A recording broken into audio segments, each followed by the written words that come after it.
አንድ አምላክ በሚሆን በአብ በወልድ በመንፈስ ቅዱስ ስም መስከረም 20 በዚህ ቀን ለሊቃነ ጳጳሳት 28ኛ የሆነ የእስክንድርያ ሊቀ ጳጳሳት አባት አትናቴዎስ አረፈ።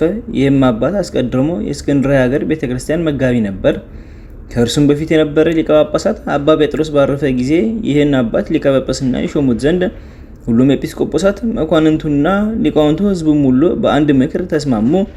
በእግዚአብሔር ሕግ በመጽናት ያደረገውን መልካም ተጋድሎና ቅድስናው ስለርሱ ስለተነገረ መንፈስ ቅዱስም እንዳደረበት ስለተረዱ ያለ ፍቃዱ ወስደው ሊቀ ጳጳስና ሾሙት። ከዚህም በኋላ ክብር ይግባውና የክርስቶስን መንጋዎች በምክሩ በትምህርቱ በጸሎቱ ከዲያብሎስ ተኩላዎች በመልካም አጠባበቅ ጠበቃቸው። እሊህም ሃይማኖታቸውን የሚለውጡ መናፍቃን ናቸው።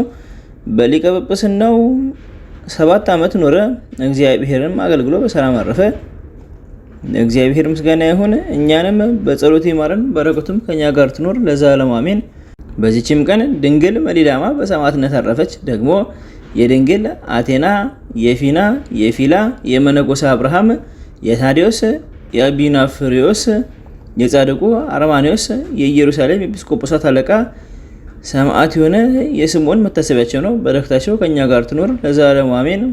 ዘአቅረብኩ ማሕሌተ ዘኪሬ አእላፈ እምለተጸምዱከ ዘልፈ ለላ ነብብ ተወከፍ ዘኔቴ መጽሐፈ እንተርእሰከ እግዚኦ ጸዲቀ ምሕረት ወኩፈ እምላሁ ውላን ዘተርፈ ነቢያት ቅዱሳን ሐዋርያት ሰባክያን ሰማዕታት ጻድቃን ደናግል አዲ ወመነኮሳት ሄራን ባርኩ ባርኮ ጉባኤ ጸቲ መካን እስከ ረገይሊ ቆኑ ሕፃን ለተጻፎ በክርታስ ወለዘጻፎን ዘደረስ ወለዘአንቦ ወስተረጎመ ሳዲስ ወለሰማ ቃሎ በእዝነ መንፈስ ጸሎተሙ ማርያም አረቂተ ኩሉ እንባ ስሙረ ማረን ኢየሱስ ክርስቶስ ወደ ሰንዱ ጸሎት ጠብቀን በረከታችን ከኛ ጋር ትኑር። ኦ አምላክነ በከመ ትከው በከመ ካበሰ አቡነ ዘበሰማያት